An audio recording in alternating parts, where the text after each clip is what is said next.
Bismillahirrahmanirrahim. Assalamualaikum warahmatullahi wabarakatuh. Sebelumnya kepada yang terhormat Bapak Ruli Agung Yudiantara MPD dan Bapak Haji Fahri Hamdani SSM Hum MRS PhD selaku pemampu mata kuliah pragmatik. Sebelumnya perkenalkan di sini saya Hani Nur Fitriani dengan NIM 122212029 dari program studi Tadris Bahasa Indonesia semester 5A. Di sini saya akan membahas terkait konsep dari pragmatik. Sebelum saya membahas konsep pragmatik itu sendiri, di sini saya akan membahas terlebih dahulu terkait dengan linguistik. Nah, apa itu linguistik? Linguistik ini adalah suatu ilmu yang membahas tentang bahasa, yang membahas atau mempelajari tentang bahasa, di mana di dalamnya itu dibahas tentang strukturnya, penggunaannya, dan perkembangan bahasa itu sendiri. Nah, adapun dalam linguistik ini terdapat beberapa aspek yang sering dibahas, yang selalu dibahas. Contohnya ada aspek fonologi, ada aspek morfologi, ada aspek sintaksis, semantik, dan ada salah satunya ada aspek pragmatik, di mana pragmatik ini menjadi hal yang akan saya bahas sekarang.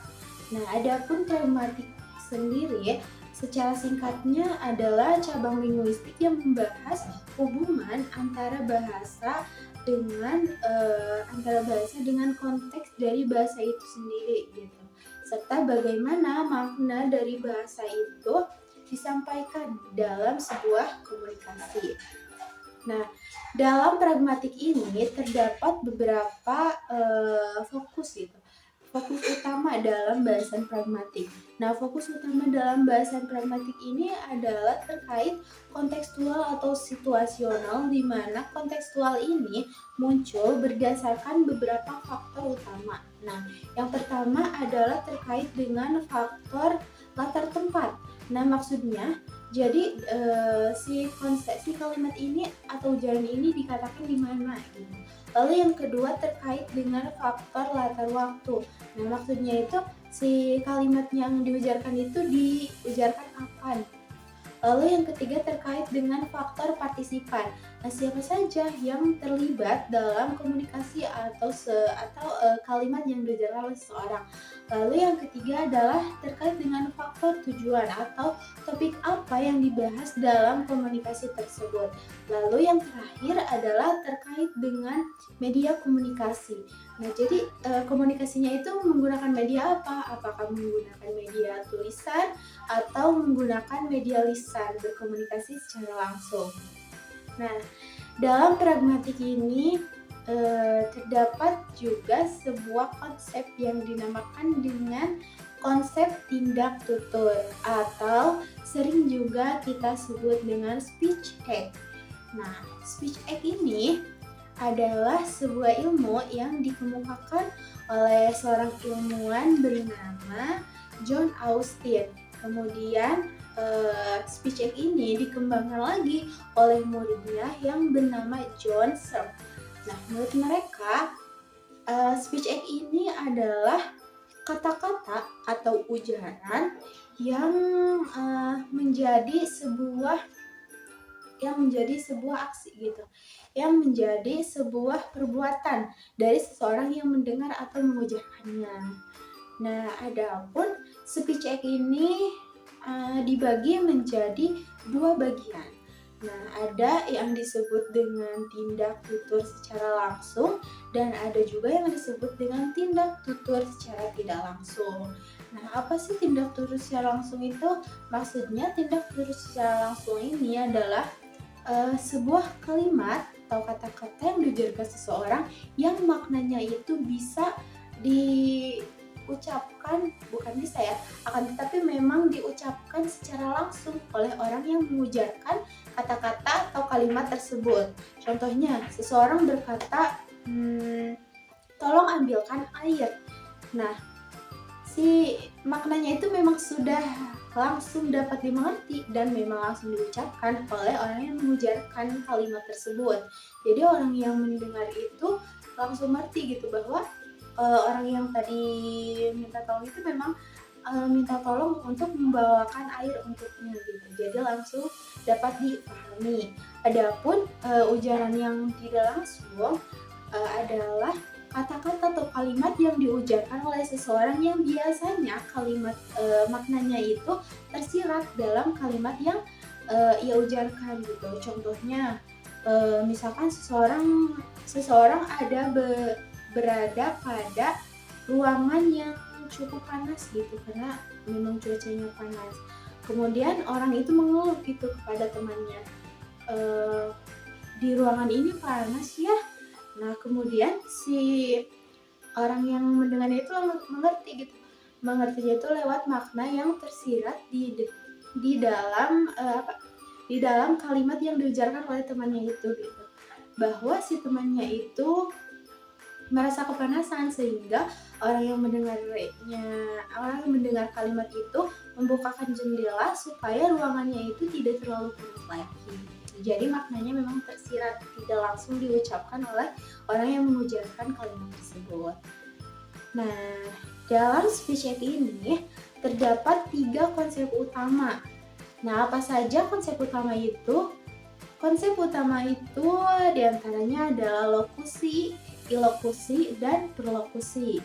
Nah, lokusi ini adalah suatu kalimat yang diujarkan oleh seseorang di mana lokusi ini adalah makna literal yang diucapkan oleh orang yang mengujarkan kata-kata atau kalimat tersebut. Lalu yang kedua adalah ilokusi. Nah, ilokusi ini adalah maksud dari kata-kata yang diujarkan oleh seorang yang mengujarkan kalimat tersebut, gitu maknanya. Lalu yang ketiga adalah perlokusi, di mana perlokusi ini adalah efek atau perbuatan yang dilakukan oleh seseorang karena ia mendengar ujaran yang diujarkan oleh seseorang. Jadi perbuatan atau efeknya.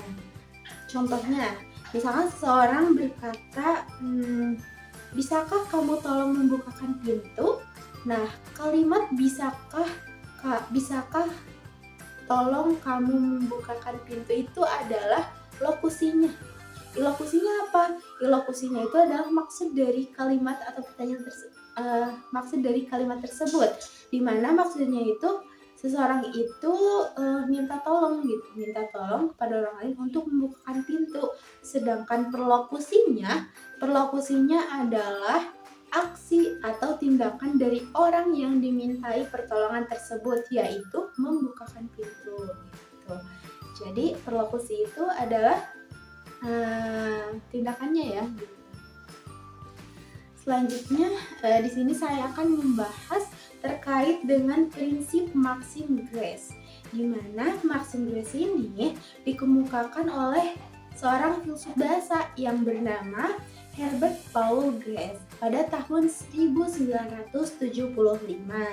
Nah, Grace mengatakan bahwa untuk mengatakan sebuah kalimat yang efektif, penutur dan pendengarnya itu harus memenuhi 4 maksim utama dalam sebuah ujaran. Nah, apa saja maksim utama itu?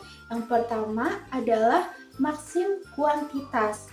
Maksim kuantitas ini maksudnya penutur harus mengatakan sebuah ujaran sesuai dengan apa yang diujarkan gitu. Harus sesuai dengan apa yang ditanyakan. Misalkan seorang bertanya A, si B menjawab dengan kuantitas yang benar tanpa melebih-lebihkan atau mengurangi info yang ingin diketahui oleh si penanya. Misalkan si A bertanya, apa yang kamu lakukan di akhir pekan ini? Kemudian si B menjawab, akhir pekan ini aku akan pergi ke pantai. Nah, jawaban itu sudah cukup menjawab pertanyaan si A, karena si A hanya bertanya kemana akhir pekan ini, hanya bertanya kemana.